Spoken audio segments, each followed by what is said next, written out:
Welcome back to the SMT YouTube channel. In today's video, we discuss this new feature from T-Mobile, which was announced pretty recently. In fact, I actually did a news update when it did become available and they made the press release. But I want to kind of describe something that I think T-Mobile should be able to leverage that could help them.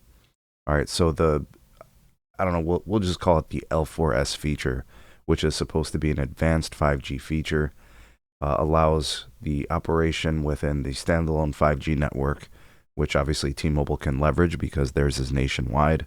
Their network is very modern. It's been upgraded along the way over the course of the last several years. But now with this feature of L4S, you get this enhanced experience utilizing this feature. So I was looking at some of the use cases. Both fixed wireless and T-Mobile wireless users could take advantage of this feature of low latency, low loss, and scalable throughput. Even under times of heavy use, the transferring and the movement of data packets for specific applications can move really, really quickly.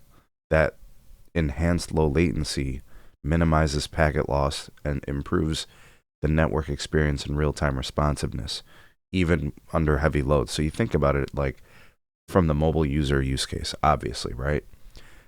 Typically what people do with their handheld devices is not about speed. It's more so about the efficient transfer of data, right? So no hiccups, no jitter, no lower latency enhances the experience.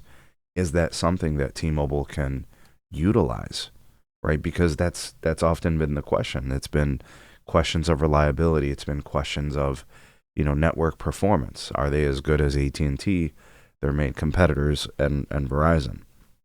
So I thought about this, and it's kind of a chance for them to get out and get ahead of this and improve the network experience for their customers to the point where somebody would say, there's times where I use video calling on AT&T or Verizon, and it's good, but sometimes a little bit, Well, what if you were to try the T-Mobile network, and with this feature enabled, right, you're experiencing an improved or enhanced version of the apps that you usually run, even things like video calls, right? Even things that are involving, like, I know some articles mentioned video training and obviously like any type of remote work. You think about the business use case, and even I think for T-Mobile, because they're really digging in on fixed wireless access home broadband, this feature is going to be huge for them because, you look at their business model, it's about selling excess capacity on the network, maybe not necessarily prioritized, but what if you had a 5G advanced feature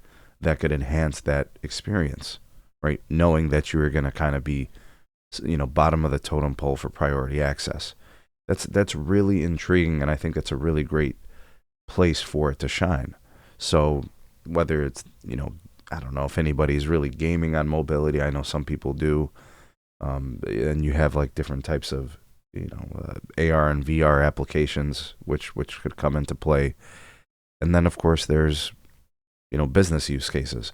This is opportunities, I think, for T-Mobile to leverage this, improve the network experience for customers who would then choose them because of it.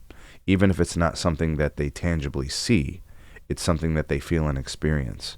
So whether you view it as like a fixed wireless access enhancer or a mobility experience enhancer, is this a way for T-Mobile to improve their positioning as a better network than their competitors? Because they say, best network, best value.